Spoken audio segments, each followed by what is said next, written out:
Hello guys, kumusta? Tara samahan nyo kami for a little tour in the Abbey of Aberbody. Then, after dito, pupunta tayo sa Basilica of Scherpenheuvel.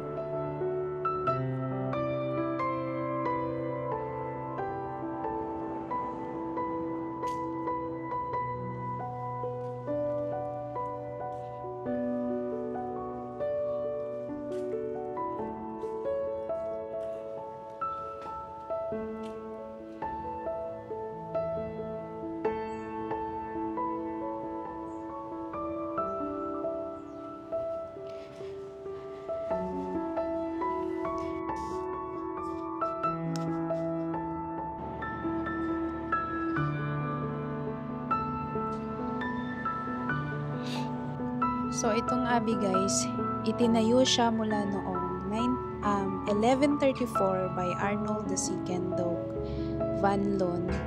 It features a Baroque and Gothic style. Then, natapos ito mula noong 1664 and 1672.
At sa Abbey guys, meron silang makalumang tradisyon.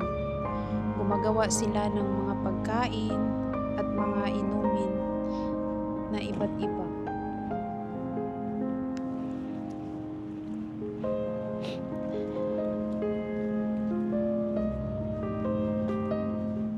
Tapos, pwede mong bisitahin ang kanilang mga store. So, where they have a variety of food and drinks for sale, such as beer, cheese, and bread, all produced in the house.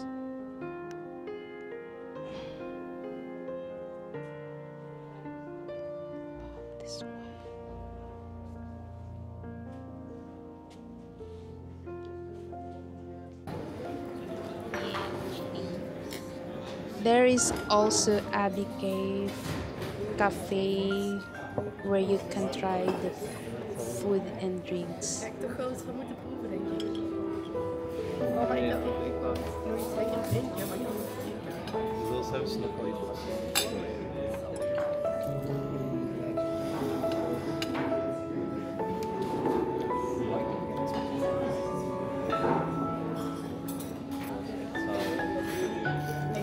This one? Cute.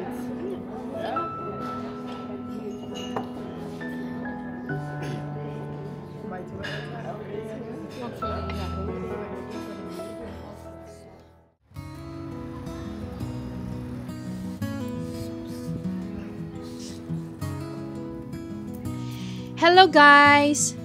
So, nandito kami ngayon sa Scherpenheuvel, kung saan bibisitahin namin ang Basilica.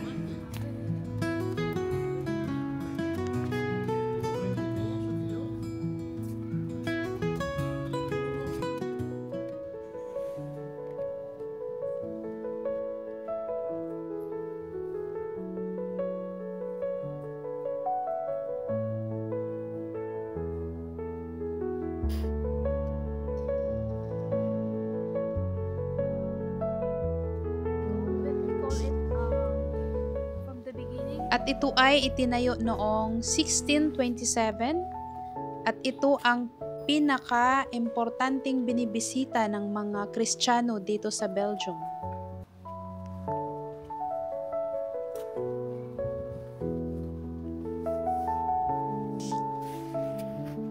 So at sa labas ng simbahan, maraming mga restaurants, mga tindahan na kung saan makakabili tayo ng mga souvenirs, makakabili tayo ng mga imahe, katulad ng mga rosary, tapos mga imahe ng mga rebulto na iba't iba.